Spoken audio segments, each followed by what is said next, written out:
Hello there guys, welcome back to Younes Talks Football, welcome back to a brand new video. I hope all of you are doing well today. This is your match preview for none other than Chelsea versus the league leaders, Arsenal. I say league leaders, we have to bear in mind that Manchester City beating Fulham have had an impact, and it means that Arsenal drop into second with a game in hand, and that game in hand is against us. So obviously they know if they win tomorrow, they will be heading back to the top of the table. And for us, it's not looking great at the moment. I remember a quote all those years ago. I sound old. But when Mourinho was in charge and they started asking him about Arsenal's sexy football and how beautiful of football they played and, you know, champagne football and all that sort of stuff. And he was just nodding going, yeah. 10 points behind. 10 points behind. Couldn't care less about how they play their football. They're 10 points behind. And we were top of the league. It's literally all come full circle now. We're 10 points behind and they're top of the league. Well, as I've said, if they beat us, then they go to 13 points ahead of us. So right now, it's looking like a little bit of a madness. But Chelsea, if we're looking to us, we need to win tomorrow. We have to. Why? Because we dropped points to Brentford. We dropped points to Man United. We got smashed by Brighton. Well and truly smashed. And now we've got to play Arsenal. Then we've got Man City in the Cup.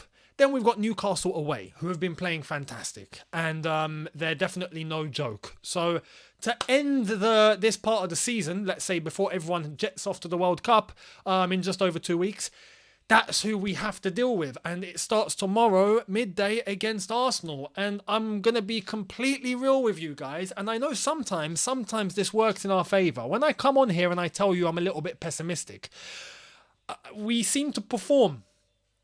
I hope that's the case, because I'm going to be real with you guys. And I'm telling you, honestly, I'm not looking forward to tomorrow.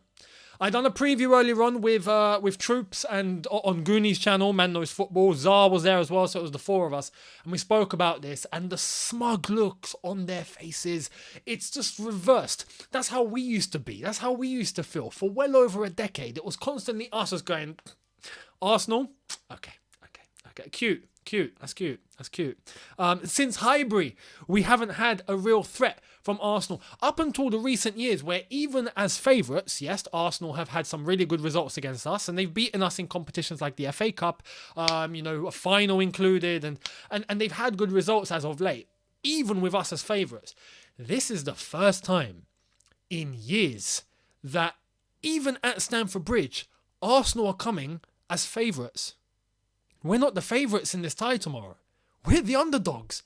It's crazy. I've not seen it since Thierry Henry, since Highbury, pre-Emirates, before the Emirates was even built, before they even started, putting a brick down, before they even thought of knocking on Highbury and destroying it to the ground, before they even put a crack in a wall, right? Since then, we've not had Arsenal show up as favourites. Tomorrow, they're coming as favourites. And I have to be real. I'm not confident. I'm honest, and I tell you guys when I'm feeling it. I know we have the quality. I know Chelsea can win tomorrow. We have what it takes, but what we're not doing, our flaws, who we're missing, we've got injuries, this, that, and the other, all plays a part. Meanwhile, Arsenal are flying. They are playing wonderful football, and it's effective. They're not just playing good football and keeping all the ball and not getting a result. They're getting results week in, week out. We have to bear that in mind. We've got injuries. They haven't got one. I think even Tommy Yasu's coming back. I mean, they've got a full squad. Zinchenko is coming back. Saka is available. All the little issues that they thought they'd have, all cleared. They've got everyone available for selection tomorrow. Meanwhile, with us, get the list out. Because we've got player after player after player after player just, getting knocked out left, right and centre. Ben Chilwell, the latest, who's going to be out definitely for the World Cup, as we've already discussed. That got confirmed by Chelsea earlier today. We'll see what happens in terms of how long, but it's looking like it's going to be serious. So, yeah, we're going to have to see how we compensate. Now, because we have to compensate, we need to figure out how we're going to line up tomorrow. With the issues that we have, with players like Reece James missing, Kante missing. These are players that would, if they were playing, I'd be a lot more confident about this tie. And as I've said, I know Chelsea have the quality, and I think it all comes down to whether we really, really want it tomorrow. I think it's going to come to the mentality. It's going to come to the point whether we're going to leave everything on the pitch, because that's all we have right now. Are we going to leave all blood, sweat and tears? I joked earlier on Gooney's channel, I said, because Troop started to go off on one, and you can clip what he said. Please clip it, because if they don't win tomorrow, yeah, I want that clipped. I said it, look, this is going to get clipped, right? Because it can come back to bite you, right? But what you were saying, you know, Arsenal are back. This is the one, you know, come to the bridge tomorrow and do this and do that. And I'm just like, okay. I hear you. I don't disagree. Let's be real. Right now, I'm not feeling good for tomorrow. But Chelsea have the quality to get a job done if they really want to. And if we do and Arsenal don't win, oh boy, I want it to come back right in their faces. I really do. But I said what I would do, I would take that clip of how confident these Arsenal fans are, and I'd play it in the dressing room right before kickoff. Right before kickoff, I would play a clip of Gooners going, yeah, we're going to do this and we're going to do that. And Arsenal are back after about, 15 odd years, 20 odd years. But we're back. I would be motivating the lads to go and tell them, look, stop them. Bring them back down to earth. And I have to be honest here, all due respect, we don't need to bring them back down to earth. They've just been playing fantastic football. They deserve to be top of the table. Hands down, they've been flawless in terms of their selection, in terms of the way that they're playing, in terms of their threat, their speed, their confidence, their swagger. They've got all sorts going on right now. So fair play to Arsenal, but on a competitive level, lads, let's bring them back down to earth. Come on, what are we about? This is Chelsea Football Club. You know, I would honestly go down that route, and I hope Graham Potter does that.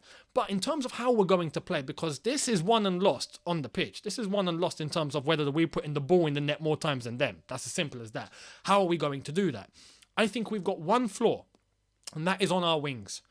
We've got Reece James out. Chilwell's out. We're going to have to rely on Cucurella on the left, who's been out of form. And on the right, we've got a question mark here that needs to be addressed, because I believe the threat for Arsenal is going to come from Martinelli and it's going to come from Saka. And they've got quality down the middle. They've got Odegaard, who's been playing fantastic. They've got, Gabriel Jesus hasn't been in form as of late, but he's a threat.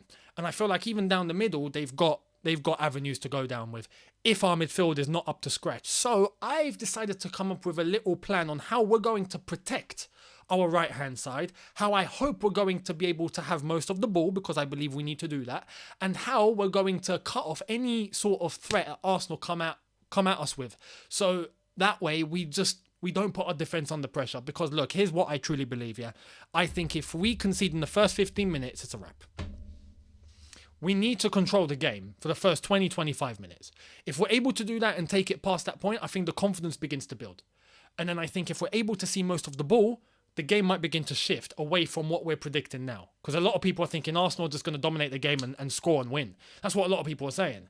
I can see how they think that. We need to be able to control the game. We need the ball. Arsenal are going to want the ball. They're going to be coming up high. We have an opportunity to turn that on them if we execute things correctly. And I've come up with an 11 that I think is going to protect our flaws and help get that done. So, let's get into it. Here is my starting 11.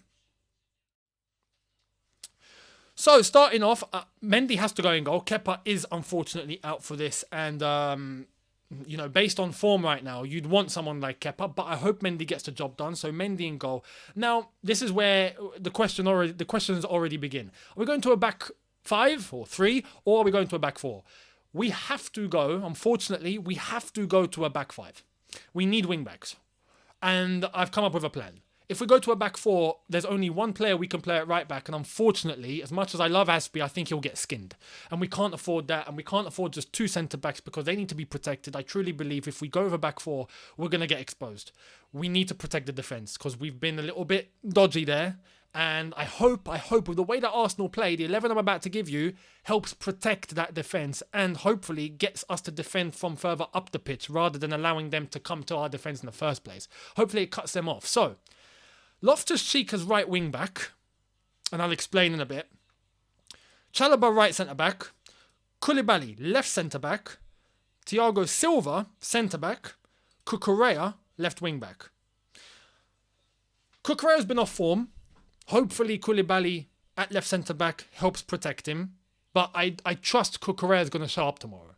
Especially now, hopefully, he's had some time to rest up and he had tonsillitis and all of that. And hopefully he's put that behind him and he's back to his physical best. I'm expecting, especially at left wing back where we know he plays his best football, for him to do a complete job tomorrow. So Cucurella there, Koulibaly behind him, Thiago Silva in the middle, who I hope has a good game and doesn't play like we saw him a couple of games ago. That was horrific.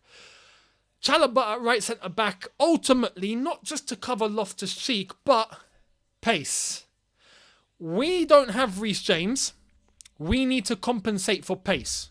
Martinelli is a very fast guy. Chalobah is there to protect. Loftus-Cheek at right wing back, I feel like is our only option, not Aspie. Because if you put Aspie there, I think he gets beaten and then Chalobah has to cover for him and deal with everything in that right centre-back role. I would rather Loftus-Cheek with physicality try and cut Martinelli off. Just frustrate him.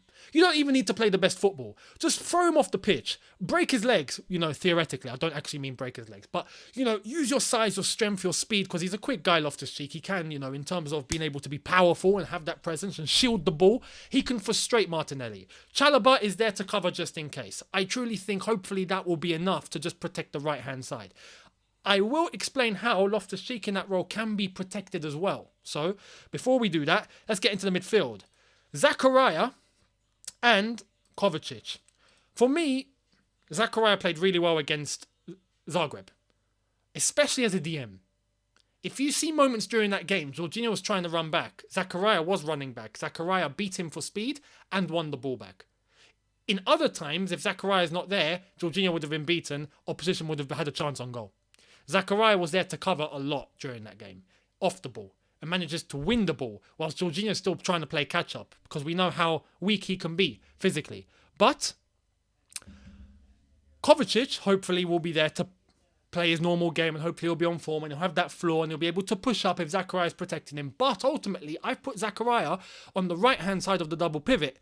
Why? Because then, hopefully, he can assist Loftus-Cheek. If Loftus-Cheek is feeling under pressure or Martinelli is skinning him a little bit, hopefully Zakaria can tuck out a little bit and help cover. So, hopefully, Chalobah has Loftus-Cheek in front of him, Loftus-Cheek has Chalobah behind him, and he has Zakaria next to him. Zakaria is a fast guy, helps compensate for some of the speed that we're lacking on the right-hand side. If we go to the front three, I would go with, I think Sterling's going to play. He's not going to miss this game. So I think, and to be honest, we need speed. Yes, Sterling's been poor in terms of his finishing and his clinical, I can't even say the flipping word. He's not being that clinical. He scored the last game, fantastic. But his finishing needs to improve. But overall, he can cause a threat on his day. I hope tomorrow's that day, especially if Arsenal are playing a little bit high, which I expect them to. Sterling will be, with his speed, there to try and penetrate through the line and hopefully end up with chances on goal. So him on the left-hand side, hopefully to link up with Cucurella as well. I would go with Mason Mount on the right-hand side. Now, Mount on the right-hand side of that front three to defend from the front. You've got Chalobah covering Loftus-Cheek. Loftus-Cheek is there as the right wing back to hopefully physically outpower Martinelli. Zakaria is there to be able to tuck out if he has to, but play the good DM role. And Mason Mount is there to defend from the front. Press, and do not allow the ball to get to Martinelli. Whoever it is, Tierney or Zinchenko, whoever's left back, Mount needs to be on him like a rash, like a disease. I want Mount to absolutely frustrate whoever's playing left back tomorrow and just do not allow him to get the ball forward. If anything, if he has to get the ball somewhere, let him shift it to the other side and then we can deal with it there. But do not allow our right-hand side to get exposed because we're lacking Reece James and I feel like we need to compensate for that. So Mount to defend from there and hopefully with his physicality, with his press, with his energy, with his speed, hopefully with his technicality, I want him to do things on the ball tomorrow. If we're launching a counter-attack, which I feel like we're going to be able to do, but I do expect and I hope that we are going to be controlling the ball. Hopefully Mount can have a big influence. And up top is going to be Aubameyang. Now, I expect Aubameyang to have opportunities come from the left-hand side. I'm not really going to expect much to come from the right. I don't expect Loftus-Cheek to ping in fantastic crosses. I'd expect Mount to get involved, but I feel like he's going to be caught up a lot in terms of his defensive work. I feel like Cucurella, Sterling, Kovacic are going to be the avenue that we can attack down. And Aubameyang, look, you get a chance, please just bury it. Especially against Arsenal. You got an agenda against Arteta. Mate, do it tomorrow. Seal the job tomorrow. Do what you got to do to Arteta tomorrow, please, with pleasure. Make life miserable for him. couldn't care. So hopefully Aubameyang gets a goal or two. That would be beautiful. And that would, I think, demoralise Arsenal a bit, especially if Aubameyang scores tomorrow. I'm only talking in terms of hope. I really hope we do. We have to pay attention because Arsenal are coming with a very strong team tomorrow. Hopefully we get the job done. But let me know your thoughts on this starting 11. Do you agree or disagree with this? That is my starting 11. And in terms of a score prediction, I've said this before. I'm going to go 2-2. I'm going to be real with you guys. We have the opportunity to win. We can win, especially if we're up for it. It's a London derby. Form goes out the window. I feel like there is, avenue for Chelsea to show up tomorrow and give everything. And if we do at home with the crowd, we can. But I'm worried of the first 20, 25 minutes. If we concede in that time, I think it's going to be a very, very, very hard journey back. And if we control the game in that time, we can shift the mentality over to our side and gain more confidence and hopefully put Arsenal on the back burner. But if they score first, it's looking a bit sticky. So I'm going to go 2-2. We can win. I wouldn't be surprised. I have to say this. I would not be surprised if we lose tomorrow. Arsenal are playing fantastic. They have a strong team. They've got power. They've got speed on their wings that can damage us. Depends how we show up here. Hopefully we do. Hopefully Aubameyang scores, and that would be the perfect afternoon. Hopefully we get 3 points. Let me know your score predictions, your lineups, how you see it going down below. Much appreciated, and I will see all of you tomorrow after it's all said and done. Come on, you Blues. Let's please beat Arsenal, and that would kickstart our season properly under Graham Potter. If we get a result against Arsenal tomorrow, I think that can shift a lot mentally and in terms of confidence. So let's do it. But got to be real. It's going to be a very hard game. Let me know down below your thoughts. Much appreciated. Hit the subscribe button if you are new. Hit the notification button to be notified once I've uploaded. Smash the like button if you have enjoyed this. I will see you tomorrow after it's all said and done. And hopefully we're not talking about a battering. Hopefully we're talking about a very blue afternoon in London. I'll see all of you tomorrow. Have a good one. See you then. Take care and peace.